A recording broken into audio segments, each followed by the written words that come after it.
Olá, muito boa tarde a você. Chegamos, seja bem-vinda, seja muito bem-vindo. Está no ar o Pauta Aberta desta terça-feira, dia 5 de setembro de 2023. Eu sou o Odilon Araújo, esse é seu noticiário da tarde aqui na TV Evangelizar. A você de todo o país que está sempre ligadinho com a gente, muito obrigado pelo carinho da sua companhia. Vamos juntos então a partir de agora com os nossos destaques do jornal de hoje. Alagamentos, ventos fortes e muita destruição no sul do país. O ciclone extratropical que varreu o que havia no caminho em vários municípios deixou estragos, mortos e desabrigados. O estado mais atingido foi o Rio Grande do Sul, onde pelo menos 5 mortes foram confirmadas. Apesar de o ciclone já estar se deslocando em direção ao oceano nesta terça, a previsão indica as próximas horas com muito frio em São Paulo e com chuva no Rio de Janeiro.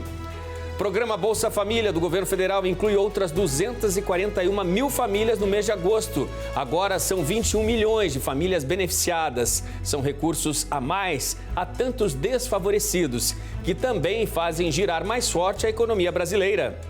Câmara dos Deputados aprova requerimento de urgência do projeto que quer determinar um teto para os juros do rotativo do cartão de crédito, responsáveis também por fazer disparar o endividamento e por tirar o sono de milhares e milhares de brasileiros. Uma caminhada de alerta em Curitiba trouxe um grito para todo o país, com o pedido de mais ações no combate ao suicídio.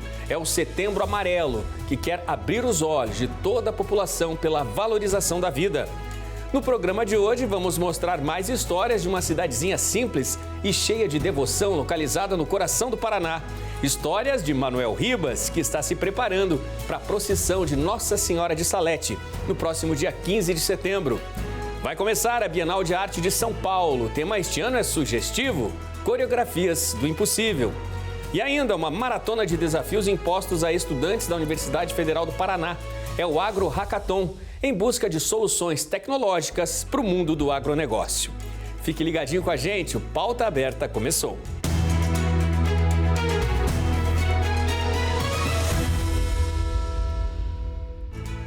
A semana começou com mortes e destruição no sul do país. O ciclone extratropical que formou-se no Rio Grande do Sul causou enchentes, alagamentos e deixou desabrigados, principalmente nos estados do Rio Grande do Sul e Santa Catarina.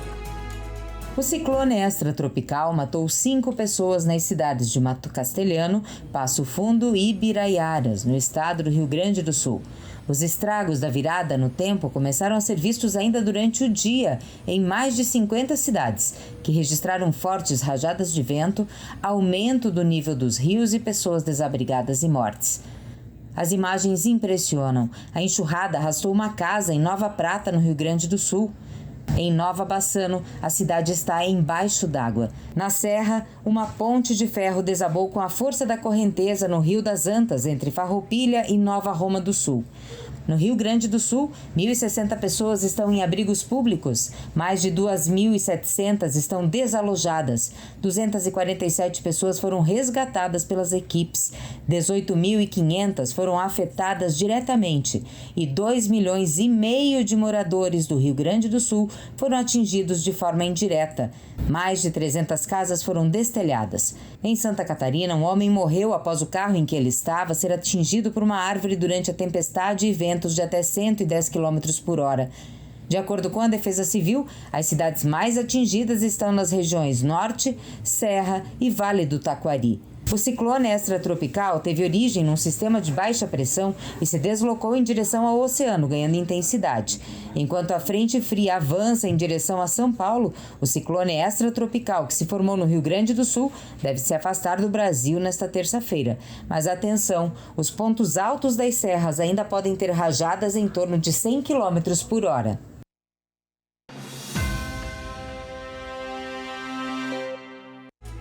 O ciclone que atingiu a região sul na segunda-feira se afastou, mas a passagem da frente fria associada a ele provoca uma queda acentuada na temperatura na região sudeste nas próximas horas.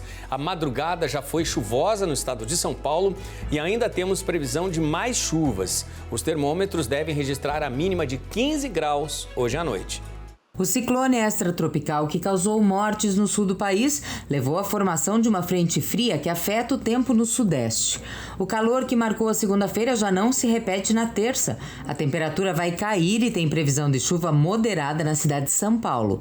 Por outro lado, no Rio de Janeiro, os termômetros não devem despencar, mas há risco de fortes rajadas de vento e chuva. O Instituto Nacional de Meteorologia, o INMET, emitiu um alerta amarelo de perigo potencial para a queda brusca de temperatura nessas regiões. Vale lembrar que esses alertas, que representam perigo, são tanto para tempestades quanto para ventos costeiros. Conforme se desloca para o oceano, o ciclone vai reforçar as condições de tempestades na região e alastrar o frio por onde passar. O programa Bolsa Família realizou no mês de agosto a inclusão de 241 mil novas famílias. O número total agora passa de 21 milhões de famílias. Além de impactar a vida de tantos brasileiros, o Bolsa Família também faz girar a economia melhor entre os menos favorecidos. A certeza do mínimo é sinônimo de segurança e dignidade para muitas pessoas. Em agosto, o governo federal destinou ao Bolsa Família mais de 14 bilhões de reais. O valor médio pago por família foi de R$ 686. O Nordeste é a região com mais beneficiados. Desde que o novo programa passou a vigorar, em março, já foram incluídas 1.600.000 famílias. São pessoas que preenchem os requisitos e estavam fora do programa. Nós estamos falando de um programa que atinge quase 55 milhões de pessoas, uma média de 20 milhões de famílias brasileiras sendo atendidas pelo programa Bolsa Família, uma ordem de recurso de 14 bilhões por mês circulando em todos os municípios do nosso Brasil, e isso, além de fazer com que esse recurso chegue para melhorar principalmente a questão da alimentação, das necessidades básicas daquela família, nós estamos falando também de uma economia que é aquecida dentro desses pequenos municípios. O novo Bolsa Família também fez uma varredura no Cadastro Nacional de Informação Social para garantir que sejam beneficiadas apenas as pessoas que precisam. Maria tem 6 filhos com idades entre 5 meses e 16 anos. Ela recebe do programa por mês R$ 1.200, 450 deles é para pagar o aluguel. O restante é o que mantém a família. A importância é que dele vem o alimento, vem o vestir, o calçar. Às vezes, né, que não dá para tudo isso. Também a fralda do menino. Então, muito importante. Para receber o benefício, a renda mensal familiar precisa ser de até R$ 218 por pessoa e ainda ter os dados atualizados no Cadastro Único para programas sociais do governo. O programa Bolsa Família, ele voltou muito mais forte, sabe? Mas para que ele continue sendo muito bem executado, a gente precisa muito da ajuda dos municípios. Porque é lá na ponta que o cadastro único é feito, é lá na ponta que a gente precisa fazer com que esse cadastro que tenha a informação muito correta dessas famílias. Porque se a informação não vier certa, na hora quando começarem a fazer os cruzamentos, a gente vai ter inconsistências no preenchimento do cadastro delas. E de olho também em mais saúde financeira para o cidadão brasileiro, o Congresso Nacional decidiu acelerar a discussão do projeto de lei que vai impor limites aos bancos na cobrança de juros do cartão de crédito. A Câmara dos Deputados aprovou o requerimento de urgência do projeto de lei que sugere um teto para os juros do rotativo do cartão de crédito. Com isso, a proposta deve ser votada e aprovada em 2 turnos ainda nesta semana, antes de ir para o Senado. O mesmo requerimento prevê urgência na votação da regulamentação do Desenrola, aquele programa de renegociação de dívidas do governo. A proposta que limita os juros do cartão prevê que a dívida só possa atingir o dobro do valor inicial da compra. Parece muito, né? Mas se comparado ao que é cobrado hoje, segundo o Banco Central, o juro médio total cobrado pelos bancos no rotativo do cartão de crédito está em 445% ao ano. Em caso de aprovação, o setor bancário poderá apresentar uma proposta de contestação em até 90 dias depois da publicação da lei. Mas quem regulamenta as regras é o Conselho Monetário Nacional do Banco Central. E a briga promete ser boa. São cuidados aí, né, com a saúde financeira dos brasileiros. E o crescimento da economia brasileira, confirmado agora neste começo de setembro, de 0,9% no segundo trimestre, dá indícios para analistas internacionais de que o Brasil possa voltar a ocupar a importante posição que já teve como uma das 10 principais economias do mundo. Ainda este ano, o Brasil pode estar de volta a esta posição de tanto destaque no cenário econômico internacional. E isso de acordo com o levantamento da Austin Rating, tudo baseado em projeções do FMI, o Fundo Monetário Internacional. As projeções que tinham sido divulgadas em julho pelo fundo já indicavam uma previsão mais otimista e de crescimento de 2,1% da economia brasileira agora para 2023. Ainda não estava incluída nesta projeção o resultado dos números do segundo trimestre divulgados pelo IBGE. Mas é fato, por exemplo, que o mercado tinha expectativas de crescimento menor, de apenas 0,3% para o período. Para os especialistas da Austin Rating, que trabalham à frente dos números da economia brasileira, se não vierem grandes mudanças no atual cenário internacional e se o ritmo de crescimento for mantido na economia interna do país, as chances são evidentes de que o Brasil volte, de fato, a figurar entre as 10 principais economias do mundo, à frente da Rússia e da Coreia, por exemplo. Na agência de classificação de risco Austin Rating, as projeções de crescimento da economia brasileira são inclusive mais otimistas, apontam uma alta de 2,4% no PIB, acima das expectativas do FMI. O cenário entende um crescimento tão expressivo do país que inclusive dá sinais de que o Brasil teria condições de chegar ao fim de 2023 na 8ª posição entre as economias no mundo.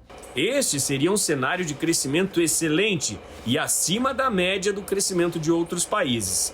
A última vez do Brasil nesta 8ª posição foi em 2017. Hoje as projeções indicam Estados Unidos, China, Japão, Alemanha e Índia como as 5 economias mais fortes no cenário internacional até o fim de 2023.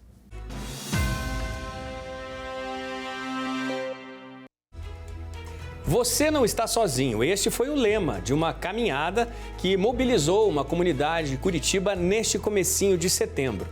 Neste Setembro Amarelo, o objetivo da manifestação foi chamar a atenção para os cuidados com cada ser humano. Foi um momento de falar sobre um assunto tão delicado que é o suicídio.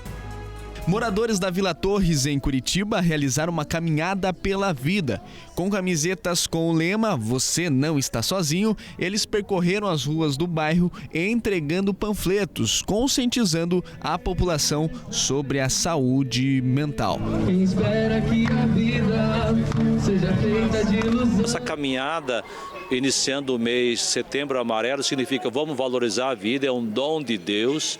E durante esse mês inteiro, na comunidade da Vila Torres, vão ter muitas atividades com os jovens, adolescentes, com os adultos, falando da importância e que a vida é um dom de Deus. Essa caminhada é a união, mostrar alegria para as pessoas, né? Porque tanta tragédia que a gente vê acontecendo, não só aqui na comunidade, mas fora da comunidade também. E quando você une as pessoas, traz essa alegria, a gente mostra para a nossa comunidade Vila Torres aí, e queremos que isso aconteça em outros bairros também, né? A gente sabe que existe o sofrimento, né? E que isso afeta em diferentes graus todas as pessoas e que mais do que um atendimento em saúde, a própria população está unida, né, para enfrentar essa situação. A caminhada tem como principal objetivo informar, sensibilizar e mobilizar a sociedade em prol à vida. Além disso, oferecer apoio a pessoas que estão em vulnerabilidade social.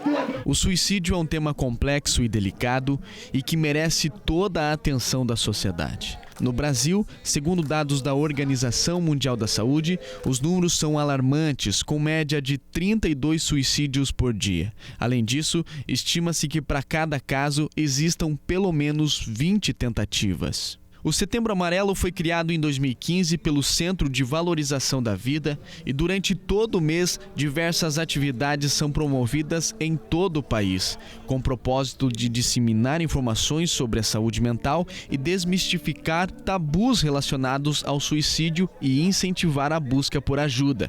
O evento da Vila Torres mostra que a igreja está aqui para apoiar e ajudar a todos. Nós, como igreja, eu como padre, tem as irmãs religiosas, mostrar que a Igreja Católica defende a vida. e nos momentos de dificuldades, tristeza, nós estamos juntos. A dona Maria, de 84 anos, fez questão de participar da caminhada.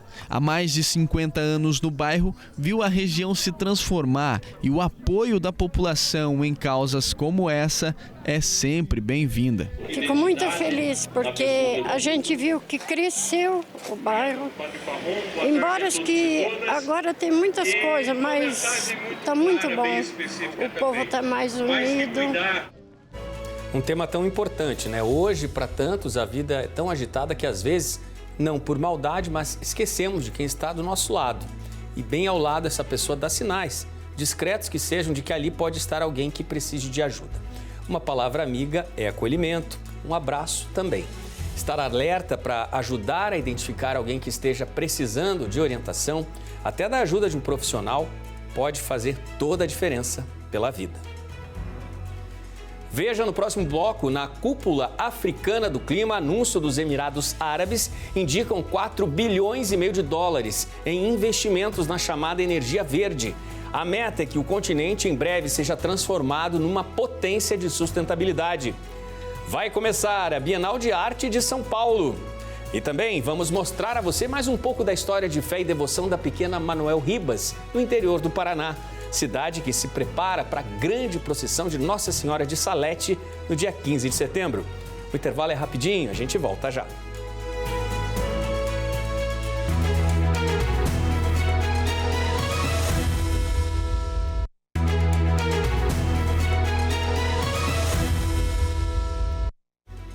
Pauta Aberta está de volta para este segundo bloco. A você de todo o país sempre ligadinho com a gente, muito obrigado pela sua companhia.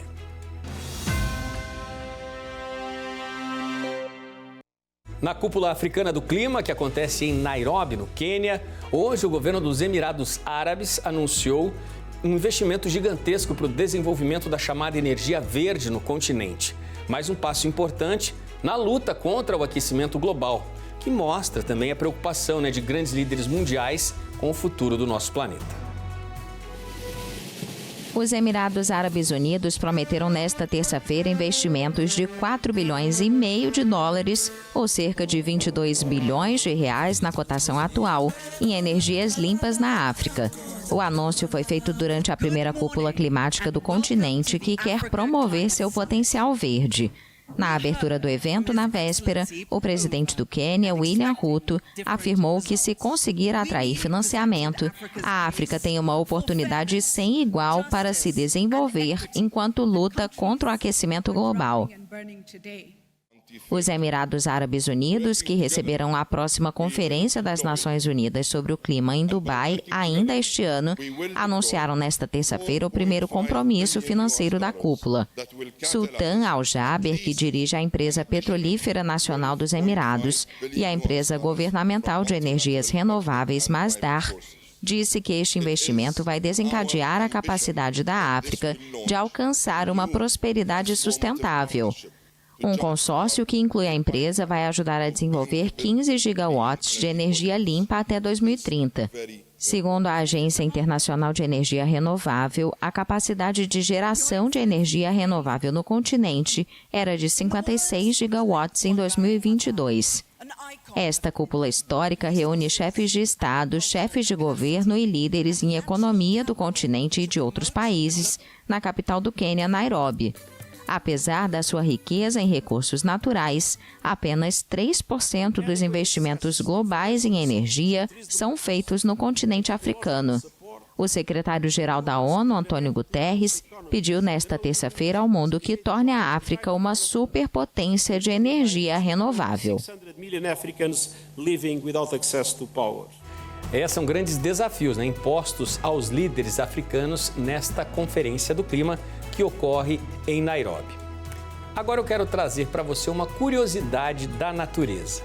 Um lago localizado perto da fronteira da Espanha com a França é famoso pela cor verde, mas especialistas indicam que esta cor não é normal e atribuem a culpa dela aos pequenos peixes usados por pescadores como iscas vivas. Elevado a 1.800 metros e perto da fronteira com a Espanha, está o lago francês Arro. Especialistas atribuem a cor verde esmeralda da lagoa à introdução de pequenos peixes no ecossistema, usados por pescadores como isca viva.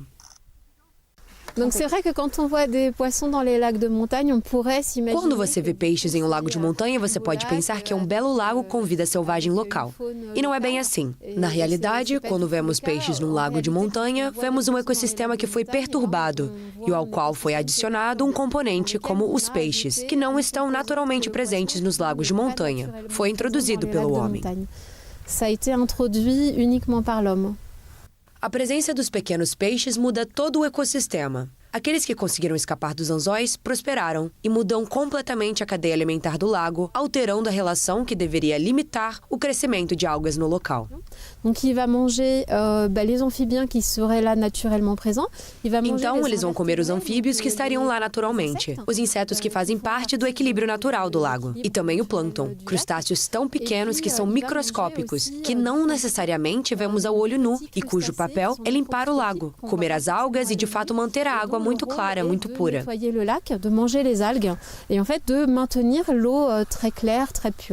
Mas a introdução dos peixes no ecossistema não é recente. Sim, os peixes vieram talvez já na Idade Média, mas era um lago aqui e ali, não estavam em todos os lugares. Era uma importante fonte de proteína para alimentar a família, mas na década de 1960, vimos um aumento dessa prática em todos os lagos, até mesmo nos alpinos, ou seja, aqueles em alta altitude, o que foi iniciado pelo primeiro diretor do Parque Nacional dos Pirineus. Mas a abundância de algas nas águas não se deve apenas aos peixinhos. Várias outras questões estão sendo examinadas, como os poluentes e inseticidas em volta da região e as mudanças climáticas.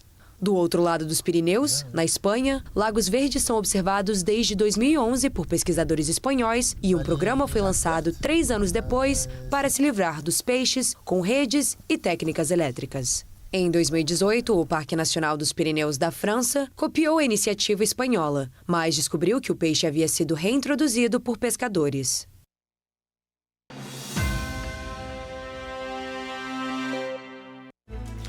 Aqui no Brasil, o sonho de tornar a água do mar segura para o consumo humano está mais perto de virar uma realidade em Fortaleza, uma das mais importantes capitais brasileiras.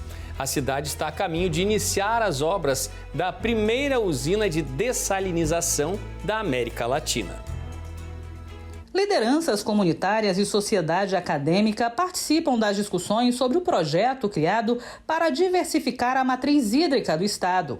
A expectativa é aumentar em 12% a oferta de água na região metropolitana. O projeto ele foi iniciado em 2017, quando o estado estava passando por uma grave crise hídrica. No momento a gente estava com um pouco mais de 6% de armazenamento nos açudes e o governo solicitou a CAGES uma série de ações de médio, curto e longo prazo para resolver e mitigar a situação e conviver com a seca. A dessalinização ela vai vir como fosse um seguro para a gente evitar passar por uma grande crise e evitar o racionamento na cidade de Fortaleza. A usina cearense vai ser construída nesse terreno na Praia do Futuro. A partir daí serão inseridas tubulações no mar para a retirada da água a ser filtrada e para devolver os restos de sais do processo ao mar. O resultado, 1.000 litros de água doce e potável por segundo. A previsão é de que a usina passe a operar em 2025 e forneça água para 10 bairros da capital: Serviluz, Mucuripe, Aldeota, Praia do Futuro 1 e 2, Vicente Pinzon, Caça e Pesca, Castelo Encantado, Meireles e Cidade 2000. Ouvindo todos esses atores, e essa análise ela vai ser muito importante para a nossa equipe técnica, que considerou tudo que foi apontado lá na audiência pública. Então a equipe está analisando o EIRIMA, que é o Estudo de Impacto Ambiental, e o Relatório de Impacto Ambiental. Inclusive esse estudo está disponível no site da SEMASSE para a população. E a equipe, em aprovando o estudo, a perspectiva é que a gente consiga enviar para o Conselho Estadual do Meio Ambiente, o COEMA, no mês de outubro. Todo o projeto da usina Dessal é o resultado de uma parceria entre a CAGES e a Empresa de Águas de Fortaleza. Quanto ao ambiente marinho, onde será instalada a planta e onde será lançado de volta a salmoura concentrada, os impactos são praticamente desprezíveis, dado a alta capacidade marítima de diluição dessa salmoura nas águas da Praia do Futuro. É um ambiente bastante estudado e os impactos estão previstos, são mínimos para fauna e flora aquática. Uma competição diferente por pelo menos 2 dias tirou da rotina um grupo de estudantes da Universidade Federal do Paraná. A meta da maratona que eles enfrentaram é encontrar soluções tecnológicas para o agronegócio. Foram dias de produtividade, muitas lições e descobertas para todos. Durante 2 dias intensos de colaboração e competição, 10 equipes formadas por alunos de agronomia da Universidade Federal do Paraná têm a meta de desenvolver projetos com soluções tecnológicas voltadas aos produtores rurais e demais elos da cadeia de produção do agronegócio. O AgroHackathon é o maior evento de tecnologia em ciências agrárias do Paraná. O evento acontece simultaneamente em 4 cidades do estado do Paraná e reúne alunos e profissionais em busca de soluções inovadoras para o agronegócio. Durante muitos anos a gente sempre percebeu essa lacuna entre o que é produzido na academia e aquilo que a gente precisa propiciar ao estudante para que ele esteja preparado. Esse evento significa a formação de uma nova geração de pessoas que possam ajudar o desenvolvimento do agronegócio brasileiro. O AgroHackathon teve início em 2018 com o objetivo de incentivar a atitude empreendedora dos estudantes. O evento abre novas perspectivas aos participantes, incentivando os futuros e atuais profissionais a se preparar para identificar problemas e desenvolver ideias, criando soluções. Fazer justamente essa aproximação do estudante ao mundo do trabalho, mas pensando principalmente no principal desafio que nós temos hoje, que é realmente nós nos ambientarmos e trazer soluções sempre focadas em tecnologia. Aos participantes foram apresentados 5 problemas escolhidos pelos patrocinadores do evento. Entre eles está o acesso à informação e tecnologia para pequenos produtores. Que a gente pode pensar numa porção, numa combinação de várias tecnologias para realmente você ter um monitoramento adequado e sempre pensando, claro, em favor do produtor rural, para facilitar o acesso do produtor ao crédito, ao seguro, para facilitar a interação com fornecedores. O grupo do Guilherme quer produzir algo que facilite a vida do pequeno produtor. A gente acabou pensando em talvez focar para aquelas pessoas que têm pouco acesso à informação, trazer talvez uma atividade mais extensionista e talvez essa parte do aplicativo venha como uma agregação. Já o grupo da Andriele está produzindo um produto pensando na quantificação do carbono. A gente está pensando em trabalhar com o estoque de carbono no solo das propriedades agrícolas e tornar isso financeiramente viável para os produtores trabalharem com esse crédito de carbono para conseguirem vender eles.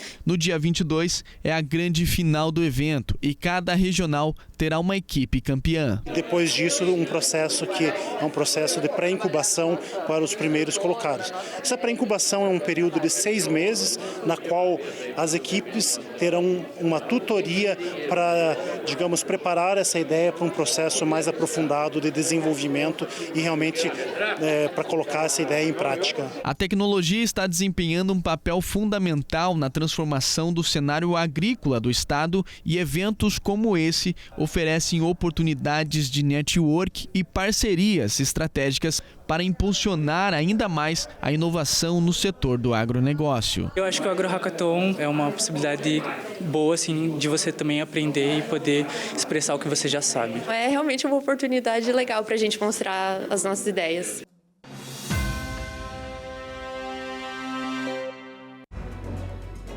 Um milhão de pessoas estão sendo esperadas na 35ª edição da Bienal de Arte de São Paulo, que começa amanhã, quarta-feira, no Parque do Ibirapuera.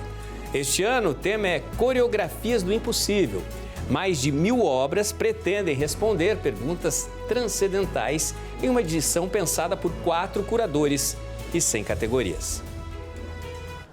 A partir de quarta-feira, as portas estarão abertas para a 35ª edição da Bienal de São Paulo, Coreografias do Impossível.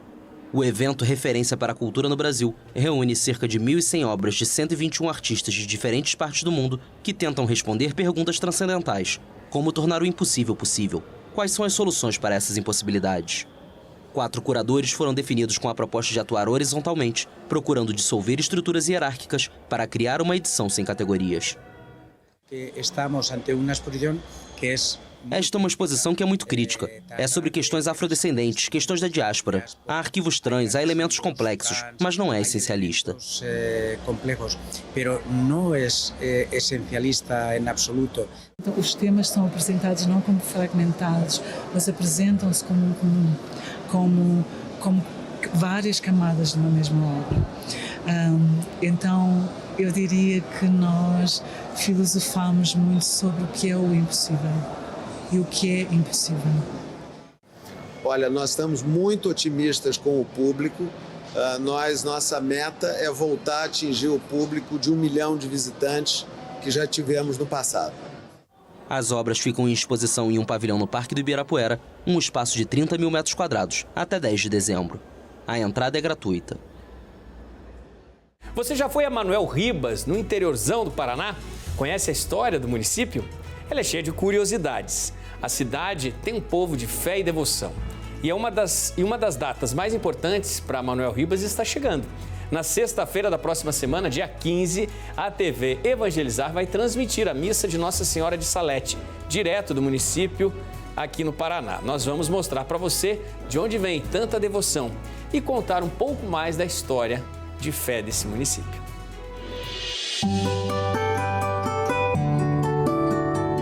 O mapa do Paraná você conhece. E bem lá no meio, no centro do estado, está uma cidade que você vai conhecer agora. É Manoel Ribas, o município que tem esse nome em homenagem ao interventor do estado. Era assim que era chamado o governador na época de 1930. Na Praça Central, ele é o centro das atenções. E com esse amanhecer, esse ponto de Manoel Ribas fica ainda mais bonito. Muitos imigrantes de outros estados que vieram para cá, muita gente de Santa Catarina, então inicialmente o nome Campina Alta, depois foi modernizando a situação, foi até historicamente, algum tempo atrás, chamado de Manoel Ribas. Então hoje Manoel Ribas, 68 anos, uma história muito bonita. É como o próprio prefeito diz, todo mundo conhece todo mundo. São apenas 12 mil moradores, metade morando na zona rural. Por aqui, a rica terra vermelha proporciona o cultivo de aveia, de trigo. As pequenas propriedades têm também na criação de gado leiteiro outra fonte importante de renda. O Luiz Fernando representa a 3ª geração da família na produção de leite. E nada de puxar o ubre da vaquinha na mão, não. Isso ficou lá atrás. A gente que não conhece, dá uma aflição ver. Será que dói? Não, dói não. Não dói não. Depende, tem que estar regulado a ordenha, tem tudo. E se você bater muito ligeiro, machuca os dedos dela. A gente vê na ordenha já quando se tiver desregulado a ordenha, já a teta dela começa a bater os pés já. Não tá, tem coisa errada. Então ela avisa? Ela avisa. Essa daí tá mansinha? Não, essa não tem perigo, essa acostumada já, né? A ordenha mecânica é feita 2 vezes por dia. Uma média de 350 litros de leite são recolhidos por uma das 6 cooperativas que tem na cidade. Isso aqui é puro, né? Isso aqui não tem. Às vezes eles fazem de 1 litro de leite, o povo não chega a tomar um leite desse aqui, né? Às vezes muita gente fica receio de tomar o leite, né? Mas esse leite aqui é 100%, né? Você gosta desse? Isso sim, né? Do caixinho nunca tomei na minha vida. Nunca? Nunca tomei. De volta para a cidade e para a construção mais imponente. A Igreja Matriz, a Paróquia de Santo Antônio. A obra é relativamente nova, da década de 1960. E tem esse detalhe aqui. Por que a cruz da igreja foi feita dessa forma? O padre Anchieta estudou e se formou no seminário da cidade. Assumiu a paróquia tem 3 meses e também está atrás de uma resposta. A minha dúvida ainda é se é uma cruz que foi construída ou 2 cruzes que foram construídas para que fosse ali colocado o sino da paróquia, ou se qual o significado primeiro que levou com que as pessoas resolvessem construir essa cruz desse formato.